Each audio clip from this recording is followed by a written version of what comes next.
Hi, I'm Norm Abram. Welcome once again to the New Yankee Workshop. We have a beautiful spring day here in New England, and our daffodils are in full bloom. Now, I have a confession to make today. You might recall that about 9 years ago, I built a fireplace mantle for my then unfinished living room. Well, the living room's done, but I have 2 more rooms that are not quite complete that have fireplaces. That's the bad news. The good news is that today I'll be able to show you another fireplace design. This one we're calling Colonial style. So let's go over to the house and check out the site conditions and then come back here and build a mantle. Next, right here in the New Yankee Workshop.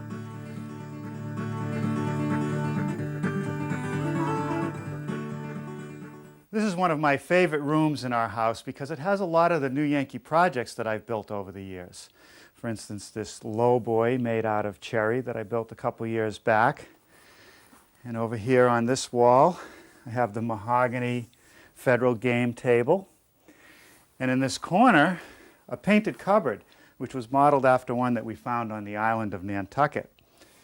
And then I have a chair, a special chair in here, this Windsor chair, modeled after one that Bill Wallach, the great chair maker in Pennsylvania, showed me how to make.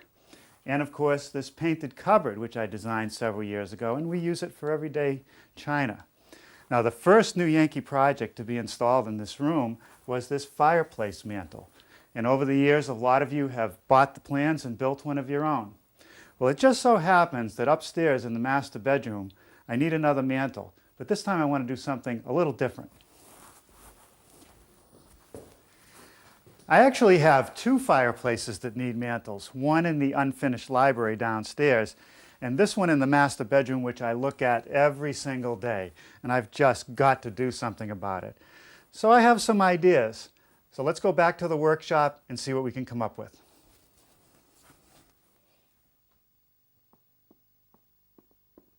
Well, here it is, one of the 2 mantles that I need. We're referring to this as a colonial style mantle. Our research showed that simple mantles, which were painted white, would fit that description. Now, I've built ours out of poplar and MDO plywood. It's really a rail and style system. There's a vertical column on each side, which has a long, narrow panel and a square panel. Connecting those 2 is a horizontal panel, which is simply divided in half. I have this small molding, which wraps the bottom edge of that horizontal panel and goes right around the corner. A nice crown under a mantel shelf, which is pretty thick and has a decorative edge. I also made these beaded pieces, which I'll scribe to the brick during the installation. Now we're going to start out by ripping some stiles for those vertical panels. I want a finished dimension of 1 7/8 inches. If I were to buy 1 by 2, that's not wide enough because 1 by 2 comes 1.5 inches wide. If I buy 1 by 3, that's okay. But my experience is that narrow stock that's been hanging around the lumberyard gets all twisted and out of shape. So what I like to do is buy wider stock and rip the narrow pieces out of it. Now, I could joint this edge and rip the piece that I want, but my experience is that once the fibers are released as the cut is made, that what was a strained edge will then cup or curve out of shape. So what I'm going to do is rip the pieces about 1/4 inch wider, and if it curves, I can straighten it out at the joiner.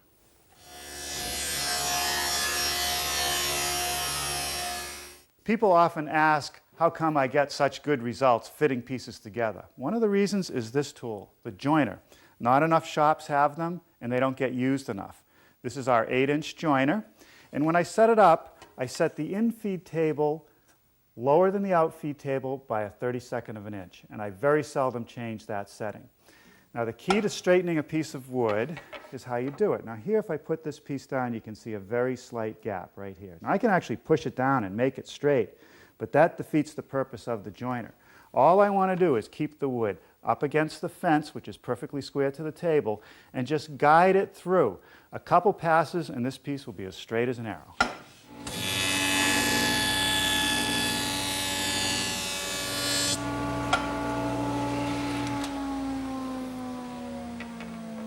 Well, there you have it.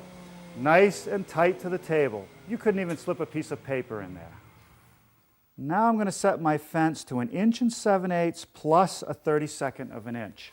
I'll take the freshly jointed edge and place that against the rip fence, make my cut, then back to the joiner to clean up or dress that freshly cut edge.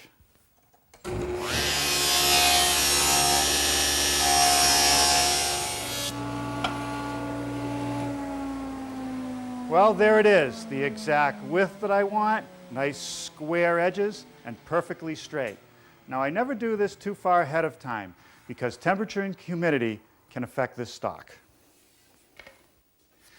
Now that our stock is sized, we're ready to join the pieces together. And I'm going to use a classic rail and style joint like this. The rail is coped on the end, therefore referred to as the cope cut. And the stile is referred to as the stick cut. Now this takes a 2 router bit set. This router bit right here will make the stick cut. It makes a groove and the profile. The one that's installed in the router table makes the cope cut. Now to make the cope cut, you can't push the piece through freehand. I need something to guide it through. I can use a standard miter gauge and possibly a backer block and simply push it through the bit. However, there's a better way, and that is to use a sled. The sled has the advantage of a clamping system and a backer block. I simply slide the sled against the fence, push my stock tight up against it, and clamp it down. It holds the piece safely as I push it through, and this backer block will prevent any tear out. It's safe and it's simple.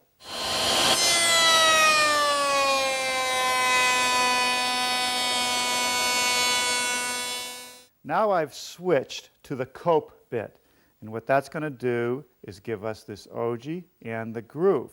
The important thing here is that the stock stay tight to the table as it passes by the bit, therefore the featherboard. Now that I've completed making the joints for the rails and the stiles, I need to fill the void, or the field. And I'll do that with a plywood panel. There's a bit of a dilemma here. The router bits that I used to machine these parts, and all manufacturers, in fact, make an exact 1/4 inch wide groove. But today's 1/4 inch plywood is starting to run pretty thin. So I would have a pretty good gap on the outside that I'd have to fill, and I don't want to do that. So I stepped up to one size thicker, which is 3/8, but now it won't fit in the groove. So what I'm going to do is make a rabbet around the back side of those pieces so they fit just right in the groove with no space. We'll do that next. Here's the setup for making that rabbet. I've installed my stacked dado at a 1/2 inch width. I've installed this sacrificial fence because part of the dado will be under it. And I've installed this featherboard to make sure that the stock stays down to the table nice and tight as I pass it through. Well, finally we're ready for a little assembly. I'm going to put a nice thin coat of glue in the groove and on that ogee wherever it meets a rail, and I'll also put glue on the tenons of each rail. We'll assemble it with the panels dry, no glue, and clamp it up. Now with so many mating surfaces for the glue, that's what really gives this joint a lot of strength.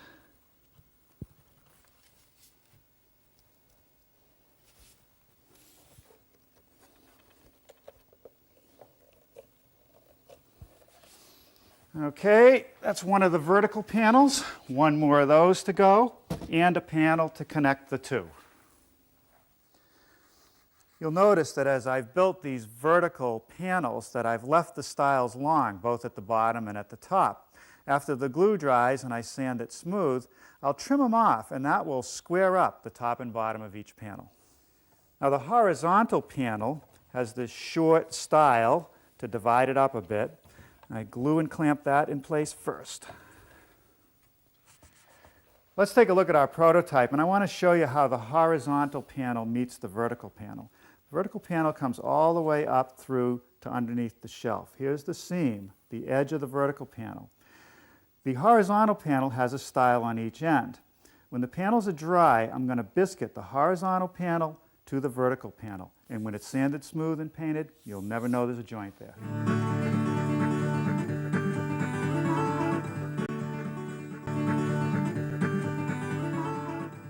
While the panel's dry, let's start working on this piece of molding that runs right along the bottom edge of that horizontal panel crosses the vertical and turns the corner. I'm going to start with some 1-inch thick stock and make a bead first. Then after the bead is complete, I'm going to go to this wavy edge bit and remove the rest of the material. We'll do all that at the router table. The first pass to make that molding is done with a beading bit, a 5/16 inch diameter. I've set up the bit and I've set up a feather board to make sure the stock stays tight. Otherwise, if it comes up, it'll ruin the piece. Now I've switched to the wavy edge bit and I've turned the stock up on edge, and now I'll run it through.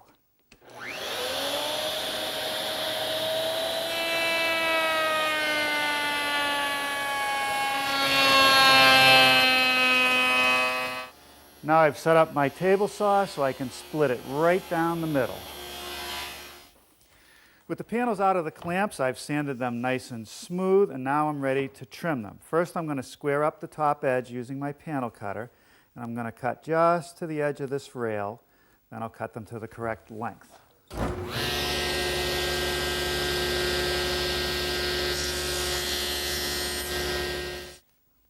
All right, I think the simplest way to join these panels together will be with biscuits. So first, I have to cut the slots.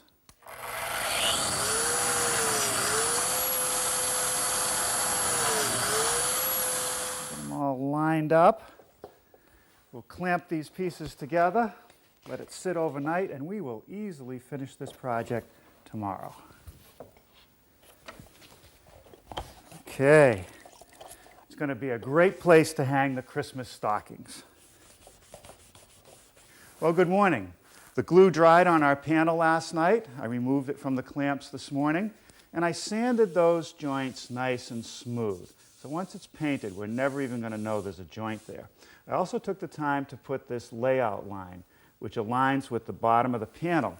And that's for the molding that we made yesterday. That's going to locate that molding so it's flush and it continues square across these vertical panels. Now, I don't want to show this end grain. I want to do a nice miter around the corner and return it to the wall. All right, so what I want to do is place the molding in place, swing the miter saw to 45 degrees, and make a cut.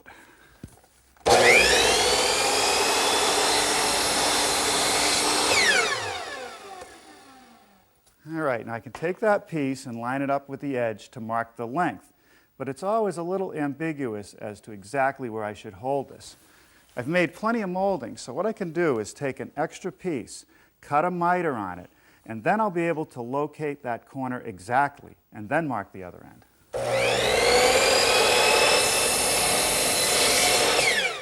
All right, now I can take the two pieces, bring them together until the miter is perfect, right there. Don't move anything. Walk down to the other end and mark the length. Okay, back over to our chop saw, line it up, make the cut.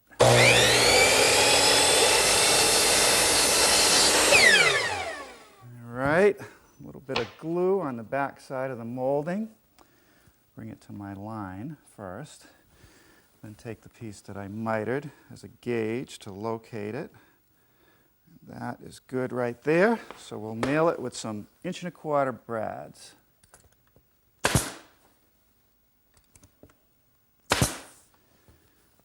Now for the return, glue on that joint. Bring it together. And I'm going to leave it long. Put one brad to hold it in place. When the glue sets, we'll trim it off. Now I want to start working on this crown molding, which goes right up underneath the mantle shelf. It's a stock molding that I picked up at the lumber yard. I've put some marks along the top edge of the panel. That's about 2 7/8 inches, which is the height of the molding when it's installed. Now I want to miter these corners and return them to the wall. Here's the setup to cut the miters on the crown molding. The molding is in the miter box upside down. Imagine the fence as being the face of the mantle and the bed being the underside of the shelf.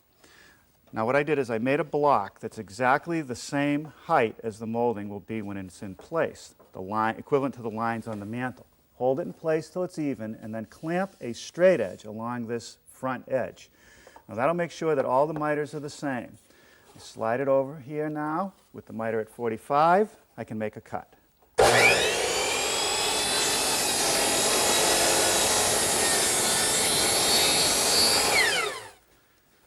All right, now I bring it over here, set it right on my line, take a small spring clamp to hold it in place, and we'll follow the same procedures I did on the lower molding.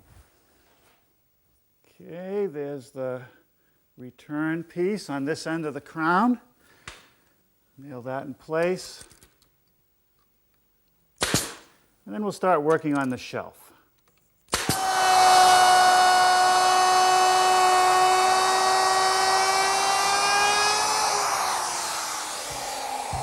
Well, here's our blank for our mantel shelf, and I've just rounded over that top edge with a 1/2-inch radius bit. And what that does is it gives me a little shoulder and a nice round over. The next step is going to be at the router table where I'll start to form this cove. At the router table, I've set up this outfeed support because I have to do the short ends, and this is a relatively long piece.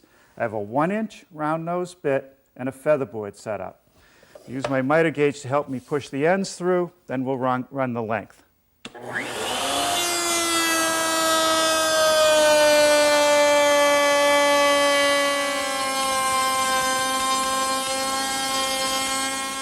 The last step in the molding process is to round over this bottom edge. Just knock off that corner. So I've installed this bullnose bit, and I've also put a filler out here to replace the material that I'm removing as I pass it through.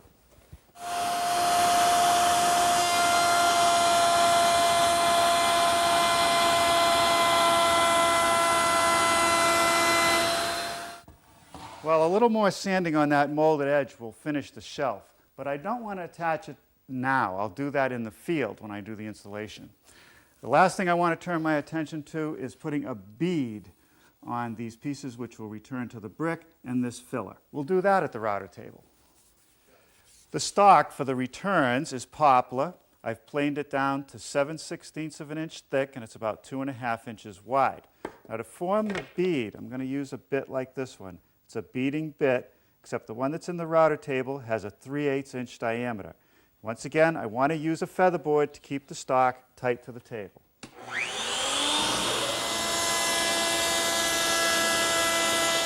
And now for the filler piece, which goes above the firebox, same bit, except this time I'm going to run the stock on its edge.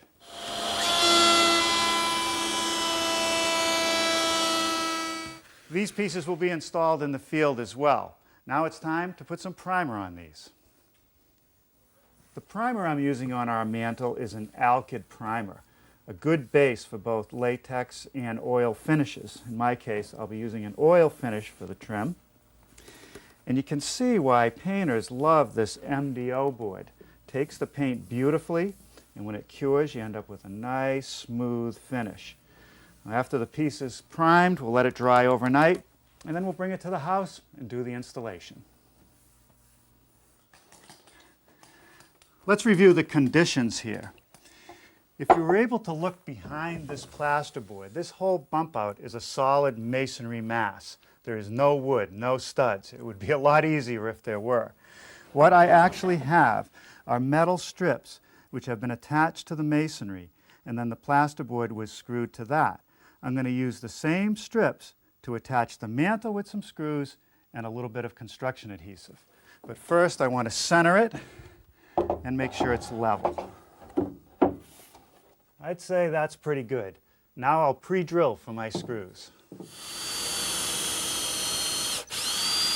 I'm drilling a through hole and a counterbore, which we plugged later. Now this construction adhesive, once it cures, will stop this mantle from trying to go anywhere. All right. Now I'm going to line it up with my pencil mark and push it up against the wall. Make sure the adhesive is pushed tight against the plaster.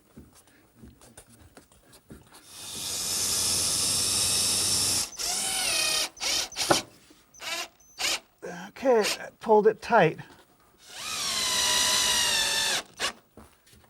That should do it. The transition between the mantle and the brick face is done with these returns, that beaded edge that I made in the workshop. And first I'm going to cut them to length, and then I'll scribe them to the brick face. Now the top piece, which should fit right in because I cut that at the shop.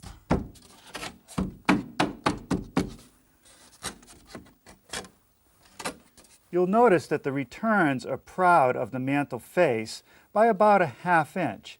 I want it to be flush, so if I set the dividers to that dimension and then come and place the divider against the brick face and scribe it, I can remove that material, and when I put it back in, it'll be in the right place.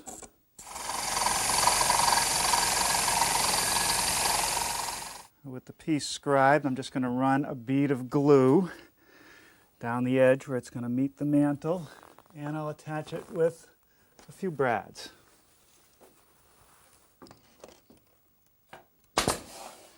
Now that filler that I built earlier goes right up in here. We'll drive it in and tack it. And a couple brads. And now for the mantle shelf. I scribed it to the wall, and I've put a little construction adhesive on the back edge, and I'll attach it with some screws and brads.